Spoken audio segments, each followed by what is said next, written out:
After Yaakov's daughter Dinah is kidnapped in Parshas Vayishlach, the Torah tells us that the kidnapper, Shechem, asked his father Hamor if he can engage with Yaakov and get Yaakov's permission for Shechem to marry Dinah.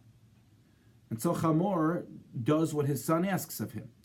And the Torah records that Vayetze Hamor avi Shechem, Hamor the father of Shechem, goes out El Yaakov to Yaakov l'daberito to talk to him about how they could possibly make a shidduch and make it work. And so what's very startling is that we don't see a response of Yaakov to the request of Hamor.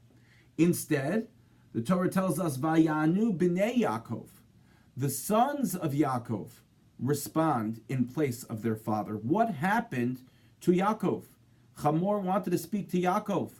Why are the sons speaking before their father? In fact, in other places in Chazal, we're taught that children speaking before their parents is actually a sign of chutzpah. It's a sign of disrespect. It's not considered to be kavod. It's not considered to be honor. When the Rambam speaks of, in Hilchos Kibud Avayim, honoring one's parents, one of the things that a person is not supposed to do is give an answer in place of their parent. And here it seems that Yaakov's sons do exactly that. How are we to understand what transpired here? So the Dubna Magid explains as follows. He says, in most cases, a child should never speak, and a child should not walk ahead of his or her parents. However, there's an exception to that rule, and that is when the area that the parent is walking with their child is dirty or dangerous, then it's appropriate for the child to go before the parent to make sure that the parent doesn't get dirty and to make sure that the parent doesn't get hurt. Naturally, I'm speaking about a child who is older. When a child is very young, it's always the parent who wants to make sure that the child doesn't get dirty and the child doesn't get hurt. But as time evolves, the relationship between parents and children also evolve. And things begin to change to a point where the children on their own are able not only to take care of themselves, but are also able to take their measure of kibud avayim, respect and honor that they give to their parents, to a different level. And so the Dubna Magid says, when an adult child is walking with their parent and there is something that's potentially dangerous, the adult child decides to protect their parent.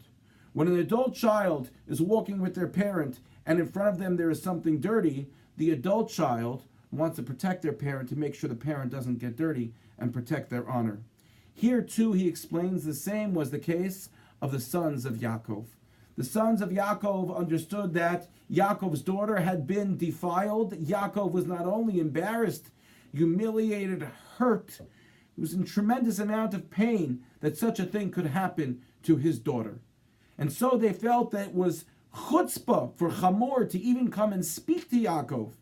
And they stepped in front of their father so as to protect him so that he wouldn't be hurt on an emotional level by being forced to respond to this Hamor who did such terrible things, who he and his son did such terrible things to Yaakov and his family. And so in this case, what we really see is that it's at certain times for a child to speak before their parent, to speak in place of their parent, is really true kavod, true honor of the parent. And I think it's significant for us to realize that as time goes by, as relationships evolve, we as parents also have to allow our children to give us honor, to give us the kavod that is really deserving of the children being able to give to us. And not only that, but as children, we should look to give that honor to our parents. Yes, there are many things that happen in a relationship over the course of a lifetime. But as the Rambam tells us, that there is a very foundation, there is a very basis to the relationship between parent and child, and that is, as the Gemara says, that there are three shutfim, there are three partners in the world, of a person in the world, and that is a Kadosh Baruch Hu, God, Aviv, Imo, one's father and one's mother.